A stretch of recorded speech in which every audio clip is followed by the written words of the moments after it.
नमस्कार दोस्तों, आप सभी का study quiz with Nirmala YouTube channel पर स्वागत है। यहाँ हम आज मॉडल पेपर 2 करने वाले हैं। इससे पहले हमने मॉडल पेपर 1 कर लिया है। उसमें भी टोटल 35 प्रश्न थे और इस वाले मॉडल पेपर में भी 35 प्रश्न हैं। ये रीट के लिए, third grade, second grade, first grade और राजस्थान में होने वाली प्रत्येक एग्ज़ाम के लिए बहुत ज़्यादा इम्पोर्टेंट है। तो आप इसे मिस ना करें और इसको एंड तक ज़रूर देखिए। कमेंट सेक्शन में ज़रूर बताएं कि आपको इनमें 35 में से कितने याद थे। अपने दोस्तों में शेयर करें ताकि वो भी इन प्रश्नों को सॉल्व करें, क्योंकि ये बहुत ज़्यादा इम्पोर्टेंट प्रश्न है, बार बार परीक्षा में पूछे गए हैं। तो चलिए देखते हैं यहाँ पर पहला प्रश्न। पहला प्रश्न है, अभिलेखों में किस शासक का उल्लेख प्रियदर्शी देवनाम प्रिय के रूप में किया गया है? अभिलेखों में किस शासक का नाम प्रियदर्शी और देवनाम प्रिय के रूप में किया गया है?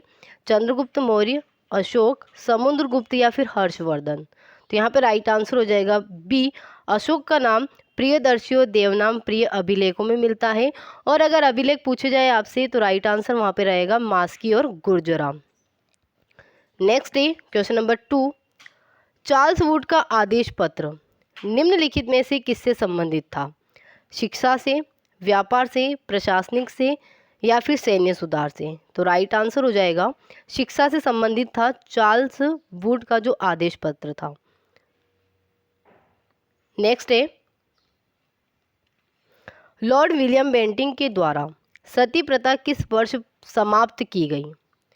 लॉर्ड विलियम बेंटिंग के द्वारा सती प्रथा किस वर्ष समाप्त की गई? तो ये की गई थी 1829। तो राइट आंसर हमारा हो जाएगा सी।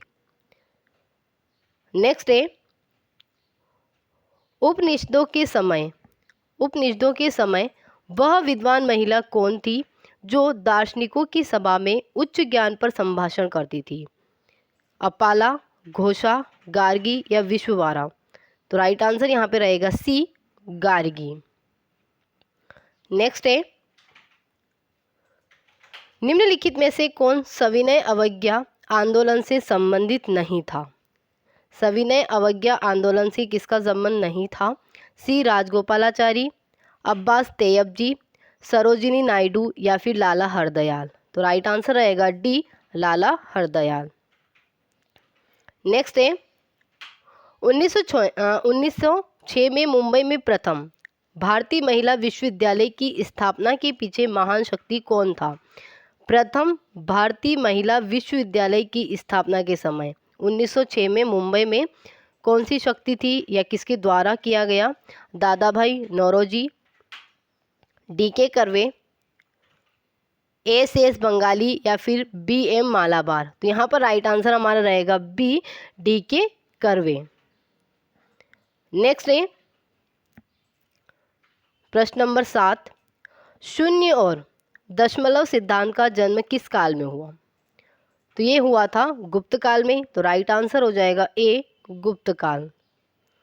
नेक्स्ट है, अशोक के अभिलेखों को सर्वप्रथम पढ़ने वाले विद्वान थे? William Jones, Max Muller, R K Mukherjee या जेम्स प्रिंसेप? तो राइट आंसर हो जाएगा डी, जेम्स प्रिंसेप। नेक्स्ट है, 1857 के विद्रोह के समय भारत का जनरल गवर्नर कौन था?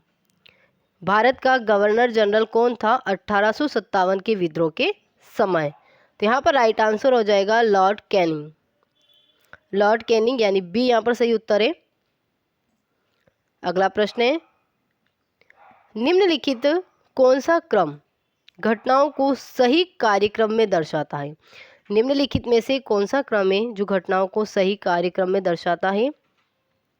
स्वदेशी आंदोलन, असहयोग आंदोलन, भारत छोड़ो आंदोलन या फिर सविनय अवज्ञा आंदोलन? तो यहाँ पर देखिए, पहले हुआ था स्वदेशी आंदोलन ए, फिर हुआ था असहयोग आंदोलन बी, डी सविनय अवज्ञा आंदोलन और लास्ट में भारत छोड़ो आंदोलन। तो हमारे ऑप्शन क्या हो जाएंगे? ए, बी, डी, सी। इनको सही से क्रम से जमाना था। तो राइट आंसर हो जाएगा ए, बी, डी, सी। अगला प्रश्न है, निम्न में से कौन आज़ाद हिंद फौज का नेता नहीं था? आज़ाद हिंद फौज का नेता नहीं था सुभाष चंद्र बोस, रास बिहारी मोहन सिंह या फिर सुखदेव? तो राइट आंसर हो जाएगा डी, सुखदेव। नेक्स्ट है, प्रजामंडल आंदोलन के तहत कोटा में जनजागृति के जनक थे। प्रजामंडल आंदोलन के तहत कोटा में जन जागृति के जनक कौन थे? तो राइट आंसर हो जाएगा बी, नैनूराम। अगला प्रश्न है, श्रीमान मैं नौकरी करूंगा तो अंग्रेजों को कौन निकालेगा? अगर मैं नौकरी करूंगा तो अंग्रेजों को कौन निकालेगा, यह कथन किसका था? तो यह कहा था अर्जुनलाल सेठी ने। तो राइट आंसर हो जाएगा डी, अर्जुनलाल सेठी। नेक्स्ट है, 2011 की जनगणना अनुसार भारत का जनसंख्या घनत्व है 340, 335, 382 या 322? तो राइट आंसर हो जाएगा यहाँ पर सी, 382। नेक्स्ट है, कृत्रिम उपग्रह के जरिए संचार के लिए किन तरंगों का प्रयोग किया जाता है? तो राइट आंसर हो जाएगा सी, सूक्ष्म तरंगे। नेक्स्ट है, युद्ध के दृष्टिकोण से निम्न में से प्रथम टेक्निकल मिसाइल कौन सी है? युद्ध के दृष्टिकोण से प्रथम टेक्निकल मिसाइल? तो राइट आंसर यहाँ पे रहेगा बी, पृथ्वी। नेक्स्ट है, मेवाड़ के विरुद्ध किए गए सैन्य अभियान 1613-14 जिसमें सफलता प्राप्त हुई थी का नेतृत्व किया था? मेवाड़ के विरुद्ध किए गए सैन्य अभियान कब? 1613-14 जिसमें सफलता प्राप्त हुई थी, उसका नेतृत्व किसने किया था? तो ये किया था शहजादा खुर्रम। तो राइट आंसर हो जाएगा यहाँ पे सी, शहजादा खुर्रम। अगला प्रश्न है, संविधान संबंधित कथन सुमेलित कीजिए। एक तरफ तथ्य दिए गए हैं, दूसरी तरफ डेट दी गई है। तो संविधान सभा की पहली बैठक कब हुई थी? तो ये हुई थी 9 दिसंबर 1946। संविधान सभा की अंतिम बैठक तो ये हुई थी 24 जनवरी 1950। संविधान को स्वीकार किया गया कब किया गया था? 26 जनवरी 1949। और लागू कब किया गया था? 26 जनवरी 1950। तो यहाँ पर राइट आंसर हमारा क्या हो जाएगा? B A D C, B A D C और ए ऑप्शन यहाँ पे सही रहेगा। आगे देखिए, तृतीय बौद्ध संगीति कहाँ हुई थी? बौद्ध संगीतियाँ 4 हुई, तो यहाँ पर पूछा गया है तीसरी, यानी तीसरी बौद्ध संगीति कहाँ हुई थी? तो ये हुई थी पाटलिपुत्र में। किसके समय हुई थी? तो ये अशोक के समय हुई थी।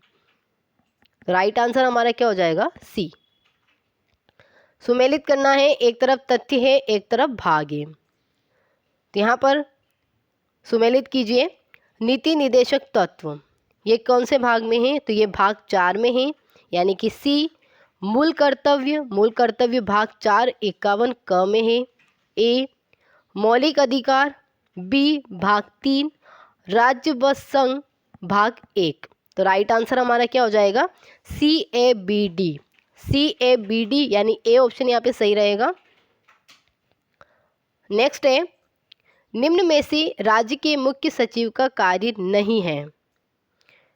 प्रधानमंत्री को परामर्श देना, राज्य सचिवालय पर नियंत्रण, राष्ट्रपति शासन में राज्य का शासन संचालक, संकट काल में राज्य का नर्वस सिस्टम यानी कि तंत्रिका तंत्र। तो यहाँ पर मुख्य सचिव का कार्य नहीं है। राज्य के मुख्य सचिव का कार्य कौन सा नहीं है?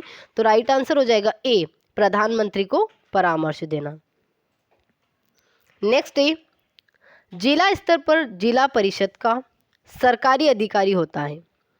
ग्राम सचिव होता है, खंड विकास अधिकारी होता है, मुख्य कार्यकारी अधिकारी होता है या फिर जिला प्रमुख होता है? तो यहाँ पर जिला स्तर पर जिला परिषद का सरकारी अधिकारी कौन होता है ये पूछा गया है। तो राइट आंसर हो जाएगा सी, मुख्य कार्यकारी अधिकारी। नेक्स्ट है, भारत के संविधान निर्माताओं ने 7वीं अनुसूची में वर्णित समवर्ती सूची की अवधारणा को ग्रहण किया है। यानी कि भारतीय संविधान में समवर्ती सूची कौन से देश से ली गई है या कौन से देश के संविधान से ग्रहण किया गया है? तो यहाँ पर राइट आंसर हमारा रहेगा बी, ऑस्ट्रेलिया के संविधान से समवर्ती सूची ली गई है। आगे प्रश्न है, 24। खरीफ की फसलों के अंतर्गत कुल क्षेत्र का कितना प्रतिशत भाग उत्पादित है? खरीफ की फसलों के अंतर्गत कुल क्षेत्र का कितना प्रतिशत भाग उत्पादित है? तो राइट आंसर हो जाएगा सी, 65%। नेक्स्ट है, कौन सा क्षेत्र लौह अयस्क से संबंधित नहीं है? नाथरा का पाल, निमला रायसेला, मोरिजा बानोल या सागर बजाता? तो राइट आंसर हो जाएगा डी, सागर बजाता लौह अयस्क से संबंधित नहीं है। नेक्स्ट है, 56 की पहाड़ियों से संबंधित क्षेत्र है। हाड़ौती का पठार, नागौर उच्च भूमि, पश्चिमी शुष्क मरुस्थलीय प्रदेश, दक्षिणी अरावली प्रदेश। 56 की पहाड़ियों की बात हो रही है, किससे संबंधित है? तो राइट आंसर हो जाएगा सी, पश्चिमी शुष्क मरुस्थलीय प्रदेश। 56 के मैदान, 56 के मैदान किस क्षेत्र से संबंधित है? ये आप कमेंट सेक्शन में बताइए। यहाँ पर 56 की पहाड़ियों की बात है, तो राइट आंसर हो जाएगा सी, पश्चिमी शुष्क मरुस्थलीय प्रदेश। आपको कमेंट में बताना है 56 के मैदान किस क्षेत्र में है। नेक्स्ट है, भाकर कहाँ स्थित है? उदयपुर में, डूंगरपुर में, सिरोही में या फिर राजसमंद में? तो भाकर सिरोही में स्थित है। राइट आंसर हो जाएगा हमारा सी। दोस्तों, आपको वीडियो अच्छी लगती है तो लाइक ज़रूर करें, अपने दोस्तों में शेयर करें, और अगर आप चैनल पर नए हैं तो चैनल को सब्सक्राइब करके बेल आइकन को प्रेस करना ना भूलें, ताकि आने वाली वीडियो आपको मिले, आप उसे देखें और सॉल्व करें। अगला प्रश्न हमारा यहाँ पर है 28।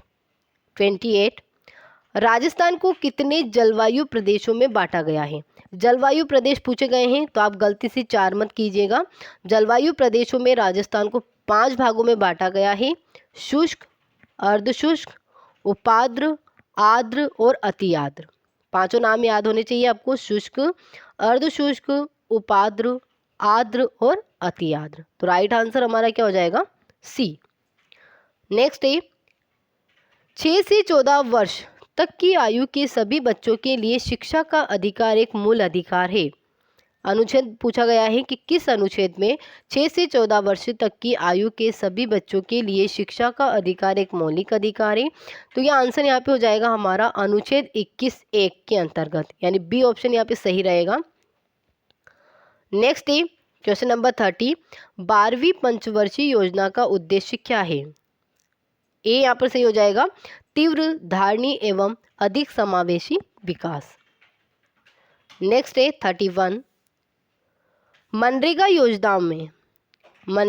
योजना में महिलाओं की कितने प्रतिशत सहभागिता अनिवार्य है? तो यहाँ पर राइट आंसर हो जाएगा सी, 33%। नेक्स्ट है, भारत में आर्थिक नियोजन कब प्रारंभ हुए? 15 अगस्त 1947, 26 जनवरी 1949, 1 मई 1956 या 1 अप्रैल 1951? राइट आंसर हो जाएगा डी, 1 अप्रैल 1951। नेक्स्ट है 33, खाद्यान्न सुरक्षा कानून के अंतर्गत निम्नलिखित में से कौन सा प्रस्ताव है? तो यहाँ पर ए ऑप्शन सही रहेगा कि राशन कार्ड धारकों को 35 किलोग्राम खाद्यान्न उपलब्ध करवाना, चाहे वो गेहूं हो सकते हैं या फिर चावल हो सकते हैं। तो राइट आंसर हो जाएगा हमारा ए। नेक्स्ट प्रश्न है, 2011 के अंतिम आंकड़ों के अनुसार देश में न्यूनतम साक्षरता वाला राज्य कौन सा है? 2011 के जो अंतिम आंकड़े हैं उनके अनुसार देश में न्यूनतम साक्षरता वाला राज्य कौन सा है? तो यहाँ पर करेक्ट आंसर रहेगा बी, बिहार। ओके दोस्तों, ये थे टोटल 34 प्रश्न। आप इन्हें कीजिए, कमेंट सेक्शन में ज़रूर बताएं आपके इनमें से कितने सही हुए हैं। वीडियो को एंड तक देखने के लिए आप सभी का बहुत बहुत धन्यवाद।